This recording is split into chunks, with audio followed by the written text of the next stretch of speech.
சாமானிய படம் ஸ்டோரி என்ன ஐயா? சாமானிய படம் ஸ்டோரி வந்து பாலாஜி என்னோட ஸ்டோரி. அந்த ஸ்டோரியை அவங்க படமாக்கிட்டாங்க. புரியுதா உனக்கு? என்னோட ஸ்டோரியை அவங்க படமாக்கிட்டாங்க. சாமானியம் பட கதை யாருன்னா அந்த கதை என் கதை. ஓகேவா? அந்த படத்தை ராமராஜனை வச்சு இன்னொருத்தர் பண்ணிட்டார், ராகேஷ், டைரக்டர் ராகேஷ்னு சொல்லி.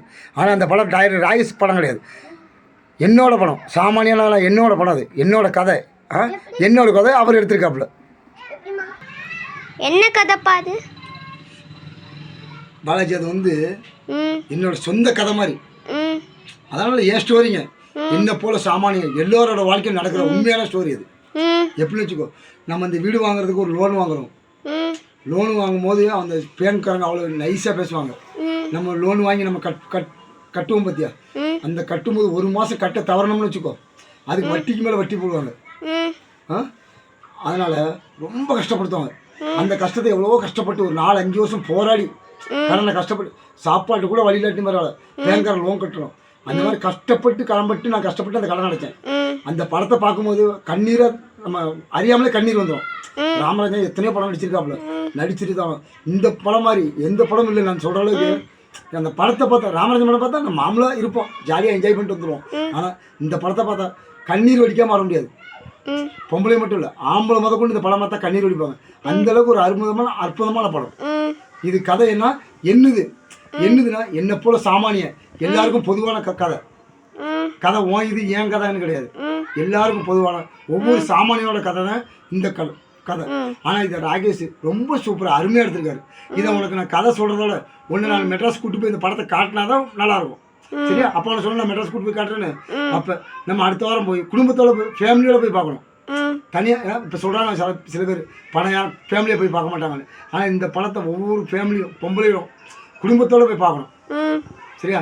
அவ்வளோ அற்புதமான படம், சாமானிய படம். சாமானிய கதை யாருக்குனாலும் சரி, ஆனால் நம்ம எல்லாருக்கும் பொதுவான கருத்து நம்ம கதை சாமானிய கதை. ஓகேவா?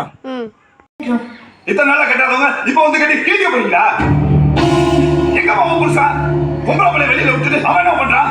வசூல் வெளியில கடனை கட்ட மக்கள் இதுக்கு அவன் உன்னை வச்சு வேற தொழில் பண்ண வேண்டியதுதானே?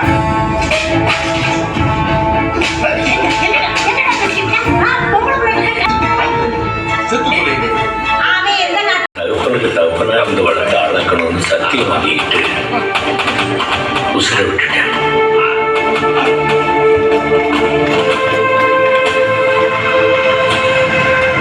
நாட்டுக்காக உயிர் தியாகம் பண்ண அந்த வீரனுக்கு பண்ணி கொடுத்த சத்தியத்தை காப்பாத்துறதுக்காக சங்கரை இன்னைக்கு வரைக்கும் கல்யாணமே பண்ணிக்காம அந்த பொண்ணுங்க மகளை சாகடிச்சுட்டாங்கம்மா, அப்ப வம்சத்தை அழிச்சுட்டாங்கம்மா. இந்த விஷயம் சாமானியன் அந்த கதை ஏன் கதை அப்படின்னு எல்லோரும் ஒவ்வொருத்தவங்களும் விரும்புகிற மாதிரி அந்த கதை அமைஞ்சு போச்சு. டைரக்டர் ராகேஷ்ட போய் இந்த படம் என்னோட கதையா, இது சாமானியம் ஏன் கதை அப்படின்னு நான் போய் சண்டை பண்ணேன். அப்போ டைரக்டர் ராகேஷ் அவர், அண்ணே இந்த கதை நம்ம எல்லோரோட கதை, எல்லோரும் வாழ்க்கையிலும் எல்லாருக்கும் இந்த மாதிரி கதை நடந்திருக்குனே, அதனால் வாங்க அப்படின்னு சொல்லி அன்பாக பேசினார். ஒரு ஃபோட்டோ எடுத்துகிட்டு அந்த படத்தை பார்த்துட்டு சென்னையிலேருந்து திரும்பி வந்தேன். ஏன் சொல்கிறேன்னு சொல்லுங்கள், இந்த சாமானிய கதை வந்து ஒவ்வொருத்தவங்களோட பொதுவாக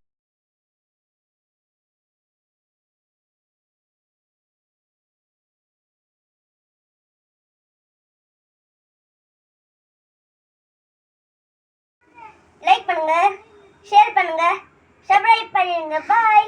ராமராஜன் லைக் பண்ணுங்க, காமராஜர் லைக் பண்ணுங்க. சரியா?